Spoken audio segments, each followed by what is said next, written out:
Alright guys, ngayon pag-usapan natin ngayon etong kasong isinampa o itong si Senator Marcoleta ay sinampahan ng kaso ng ombudsman. So anong kaso ito guys? Ito yung kaso ng perjury, no? Sinampahan siya ng ombudsman ni Boying. So ngayon guys, basahin natin ngayon yung bagong balita, yung latest news dito kay Marcoleta, no? Kay Senador Marcoleta. Dahil sa kanyang inamin, no? Umamin kasi to si Marcoleta na sinabi niya noon sa isang interview na wala siyang sinabi tungkol dito. Inamin niya na wala daw siyang natanggap na donation nga patungkol nga dun sa election campaign, no? Tapos ngayon is umamin siya na may natanggap nga daw siya. So ayon dito sa balita, eto nakalagay dito guys, no? Inihain laban kay Senador Rodante Marcoleta ang reklamong perjury sa Office of the Ombudsman.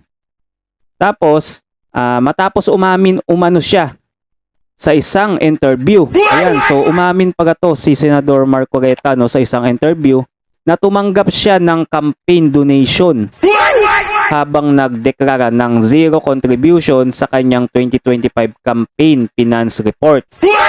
So sinasabi nila dito bakit daw nagsinungaling si Senador Marcoleta. Tapos bigla niyang inamin ngayon na may natanggap siya. Ayon sa poll watchdog na Kontradaya, ayan. Isinumite nila ang reklamo nitong Biyernes, December 5 kaugnay ng TV interview kay Marcoleta noong November 7. Yan. Binanggit ng grupo na ang pag-amin ni Senador Marcoleta ay maaaring ituring na perjury sa ilalim ng Article 183 ng Revised Penal Code, no?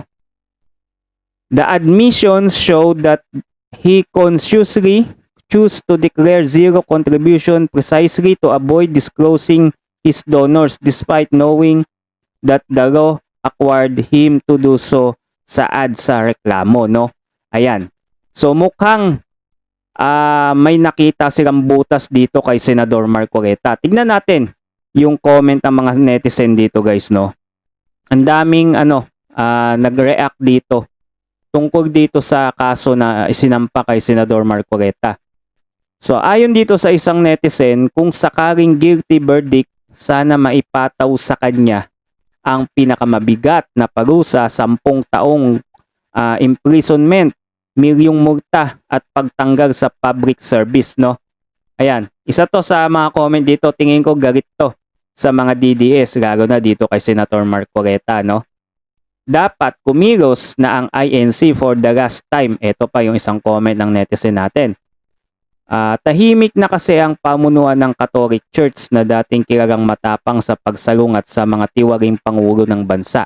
Tulad ng ginawa ni Cardinal Sin during the dictatorship era o President Ferdinand Marcos Sr., yung tatay ni BBM, no? At President Estrada, no? Kaya mabuti marahil na ang INC naman ang gumawa dahil sapat na ang kanilang bilang para mapatagsik at maparayas na ang mga kawatan at abusado sa Malacanang.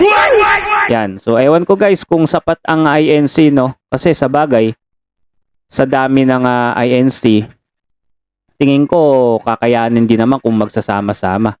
Pero kung gagawin ng INC yan, mukhang malabo pa yata, no, sa ngayon, no?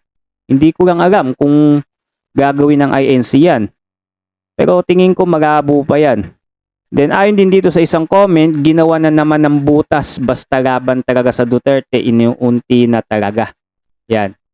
So alam nyo naman na kapag ikaw ay kakampi ni Duterte, mapasenador ka man, congressman, no? Gagawan ka talaga ng butas dyan, no, upang mapabagsak kayo.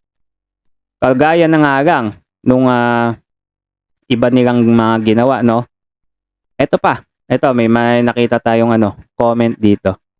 Ayaw nyo talaga tumino, government. Sige, matira matibay dahil uubusin nila bangag pera ng bayan hanggang wala nang matira. Saka na kayo gumising pagdilat na mata nyo sa gutom at lawit na dila nyo sa pagtatrabaho. Yan. So, di ba? Basta panig Duterte, dami nyong paraan. si Romualdez kasuhan nyo at fraud control. Ano, Mari? Imbis na si kasuhin nila, no, yung yung tungkol dyan sa anomalya hanggang ngayon, mga marilit na suspect lang yung kanilang nahuhuli dyan. Hindi yung talaga mga, yung bang guys, no, yung mga bigatin talaga. Lahat na ginagawa nila, antayin nyo mag 2028. So 2028 na lamang talaga ang kailangan natin upang mapalitan ng administrasyon ngayon, no? Maghintay pa ng 2028, sinasabi ng iba dyan, maghintay kayo ng 3 taon. Maghintay kayo ng mamuti mata nyo. No? Grabe, no? Kahit itong si Senador Marcoleta, nakitaan pa din talaga nila ng butas. Sa bagay, nasa batas naman yung yung tinutukoy nila na pag-amin at hindi pag-amin, no?